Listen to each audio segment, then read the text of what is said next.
ये कहानी एक अधिकारी की है। उस अधिकारी के पास पहुंचने वाले एक अननोन कॉल की है और उस अननोन कॉल के 20 मिनट बाद हुई हरकत की है, जिसे सुनकर, जिसे देखकर आप भी कहेंगे वाह, ऐसा कैसे हो सकता है। क्योंकि बिहार पुलिस भी जब उसको पता चला कि कुछ ऐसी घटना हुई है तो वो भी हैरान हो गई। दरअसल एक अधिकारी के पास एक कॉल पहुंचता है। वो अननोन कॉल था। अधिकारी आमतौर पर अननोन कॉल्स उठाते नहीं हैं, लेकिन उनको लगा कि उठा लेना चाहिए, तो उन अधिकारी ने फोन उठा लिया। फोन जब उठाया तो उधर से आवाज आई, तो लगा कि कोई बैंक का अधिकारी है जो बात कर रहा है, बैंक का एम्प्लॉय है जो ये कह रहा है, कुछ पेशकश कर रहा है। पेशकश थी 5 लाख रुपयों की और कहा जा रहा था कि 5 लाख रुपए हम आपको दे देंगे, आप जो है ये चीजें कर लीजिए। तो अधिकारी को लगा कि 5 लाख रुपए का लोन आमतौर पर लोगों को ऐसे मिलता नहीं है, लेकिन अब दिया जा रहा है, तो उनके दिमाग की कुछ घंटी बजी होगी। तो उन्होंने सोचा कि चलिए देख लेते हैं क्या है। उस कॉल के बाद 20 मिनट के अंदर 9 लोग गिरफ्तार किए जाते हैं। 9 लोगों की जब गिरफ्तारी होती है तो और कहानी उभर कर सामने आती है।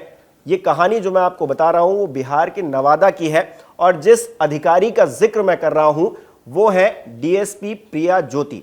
जी हां, सिंघम लेडी ऑफिसर है और उनके फोन पर ही कॉल आया था और कॉल आते ही उनको 5 लाख रुपए की पेशकश की गई। ये कोई पेशकश बैंक की तरफ से नहीं थी।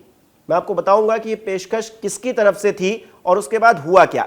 दरअसल जब कॉल बजा प्रिया ज्योति का तो उन्होंने कहा कि देखते हैं, बात करते हैं। जब बात की तो उनको धीरे धीरे ये एहसास होने लगा कि ये जो कॉल है ये बैंक की तरफ से नहीं की जा रही है, बल्कि ये एक फ्रॉड कॉल हो सकती है। क्योंकि देश भर में हम देख रहे हैं साइबर क्राइम बढ़ रहा है और क्योंकि वो साइबर अधिकारी भी हैं, डीएसपी हैं, तो फिर उनके दिमाग की एक घंटी बजी और उन्होंने अपने सोचने समझने की जो क्षमता है उसका दायरा और बढ़ाया और बात करती रहीं। जब बात करते करते उनको एक समय पर यह लगा कि ये कॉल जो है बैंक की तरफ से तो नहीं है, तो उन्होंने क्या किया, उन्होंने अपने ऑफिस के लोगों को अलर्ट किया।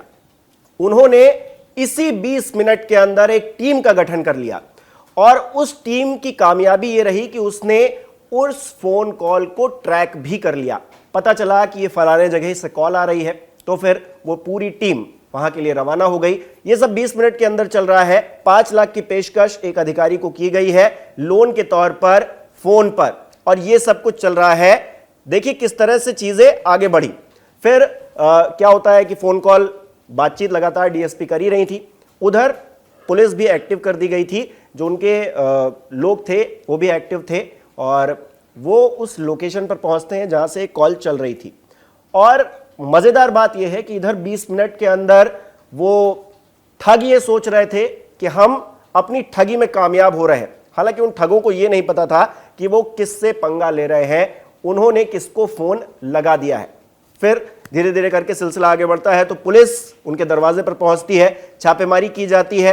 तो सोचिए 20 मिनट के अंदर कैसे पुलिस, एक कॉल डीएसपी के पास आता है और पुलिस वहां से एक्टिव होती है और 20 मिनट के अंदर उन तक पहुंच जाती है और उसके बाद उन्हें पकड़ लिया जाता है। कुल 9 लोग इस पूरे मामले में गिरफ्तार होते हैं, जिसमें से एक महिला भी थी।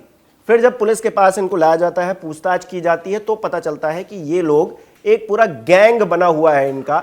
आपने वो जामतारा मूवी देखी ही होगी, किस तरह से वहां पर कॉल करके लोगों को ठगी का शिकार बनाया जा रहा था। लेकिन ठगों ने इस बार गलती ये कर दी कि उन्होंने एक डीएसपी को कॉल लगा दिया, जो कि एक सिंघम लेडी ऑफिसर थी, और उन्होंने 20 मिनट के अंदर एक बड़े गैंग का भांडाफोड़ भी कर दिया और उन 9 लोगों को गिरफ्तार कर लिया गया। अब उनसे पूछताछ और भी की जा रही है कि उनके गैंग में और कौन लोग शामिल हैं। 5 लाख रुपए देने के नाम पर ये लोग इस तरह से फंसे कि अब जिंदगी भर इनको याद रहेगा। लेकिन सैल्यूट है उस डीएसपी को, जिन्होंने अपना दिमाग लगाकर किस चतुराई के साथ में 20 मिनट के अंदर ही इस पूरे गैंग का भांडाफोड़ किया। इन 9 लोगों को गिरफ्तार कर लिया गया। आप इस घटना को किस तरह से देखते हैं, हमें कमेंट करके जरूर बताएं।